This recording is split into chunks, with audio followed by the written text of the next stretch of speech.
In 1528, we are given a balanced chemical equation and we're asked to calculate Kp for this reaction at 298K, given these Kc values of these other two equilibrium.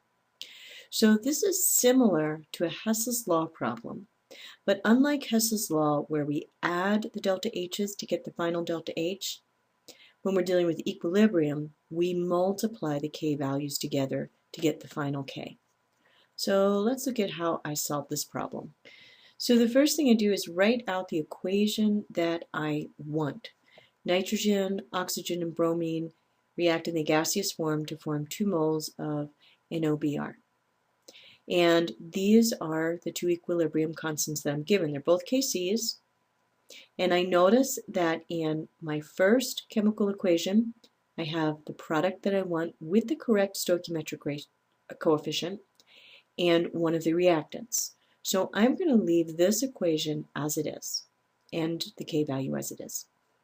Down here, however, I have nitrogen and oxygen on the product side, and I want them on the reactant side. So I am going to be able to use the rules of K to solve for the new Kp, I'm going to switch the equation, put my reactants where my products are and vice versa, and I'm allowed to do that as long as I take the reciprocal of my Kc value. So here are the two equations. My first one I left alone, as I said, and then the second one I switched my reactants and my products. I did not change my stoichiometric coefficients, but I changed the order. And so I have to take the reciprocal of that K value.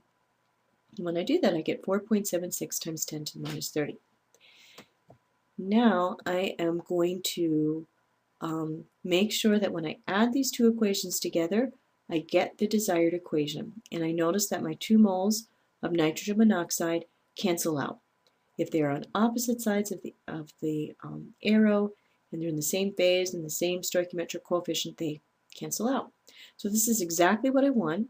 So I'm going to take my two K values, multiply them together, and then I get this, 9.52 times 10 to the minus 30.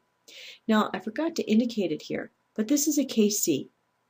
This is a Kc at 298 for this reaction. However, we're asked to solve for a Kp.